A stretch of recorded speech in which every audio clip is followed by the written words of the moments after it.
I wanted to continue on from my former video in which I mentioned the importance of having a skill in our dating toolbox, which is being able to pull back and to leave if we need to, without going through a detrimental process. So I want to explain what I mean by that. As I've mentioned before, and I'm going to say it again, it can be very much easier to get into a relationship rather than getting out again. So it can be a lot harder to leave a relationship situation than it was to actually get into it. And the reason for that is often that people dive headfirst into a situation or a relationship that possibly hasn't been thought through carefully enough, or they haven't had the skills and the tools in order to identify where this person is actually coming from. And in order to do that, we need to train ourselves to be able to identify certain behaviours. And then when we have identified detrimental behaviours which may not be satisfactory to a healthy relationship, we then importantly need to have the ability to pull back and, if necessary, to leave without any damage being done to our own life, and hopefully without the need to leave that other person damaged in any way as well. So my first point in this is having the ability to withdraw after having identified that this person is really inappropriate and that the relationship or situation is not a positive one, and it seems that it's just not going to be leading anywhere. But you now need to have the skills and the tools to leave. So my first tip in this situation is to say, don't get to that stage. Foster the tools that you need before you enter a situation.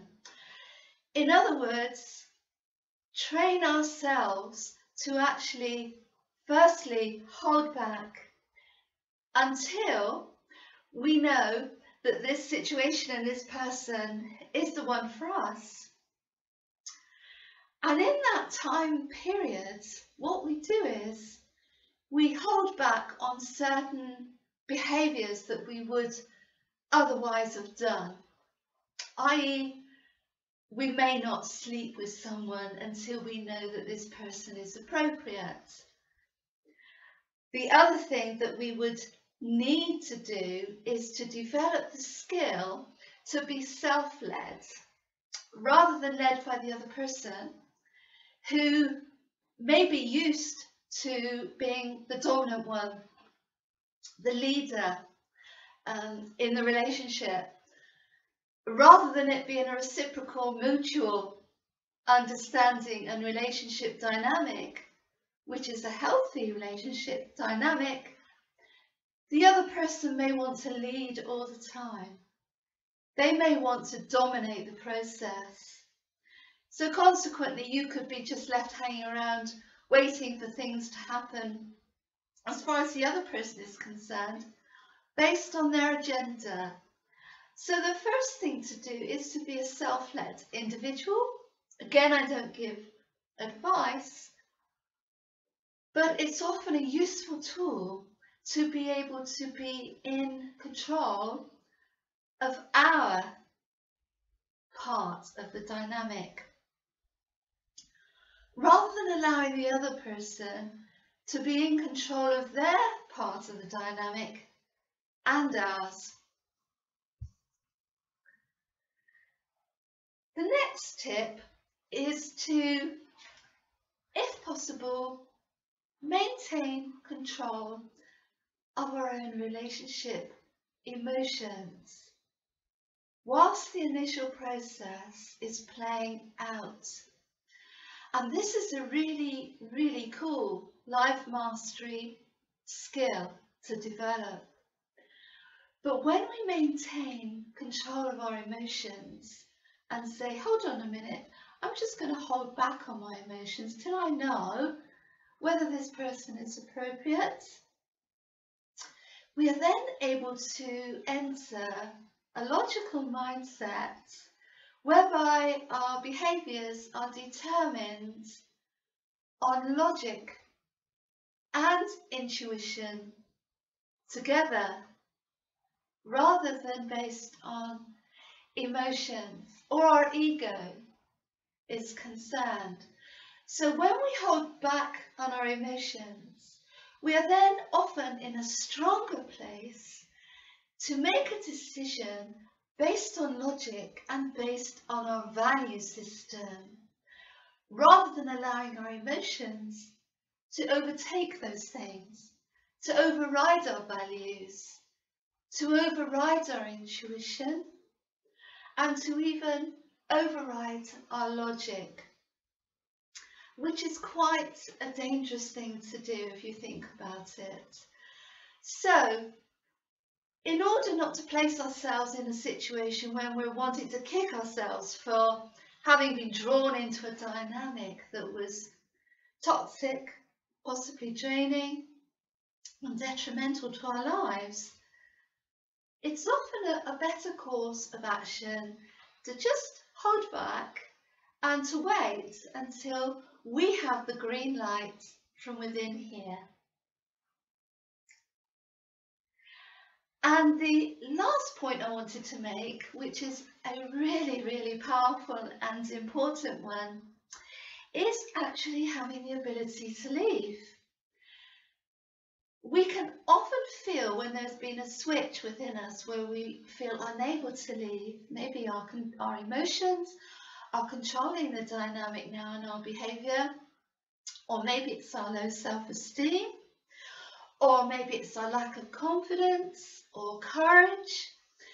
But there is often a switch that we feel when we feel a loss of power, that is a loss of ability to be able to take control of our end of the dynamics and actually walk away. And being able to walk away from any situation is a very powerful thing to be able to do, because it puts the action back into our court. It puts the power back into our court. We're able to be a champion of our own life. We're able to decide what happens to us, rather than allowing situations to make those decisions for us. So as long as we maintain the ability to leave or stay, it's often a very good indication that we are still centered in our power.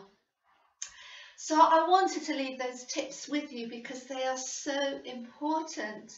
And as I've highlighted in my course, Becoming a Safe Relationship Connoisseur, if we are going to consider going into a relationship, we need to know that if we need to leave that relationship, should things turn sour or even dangerous, we need to initially have that power to leave, almost before we enter.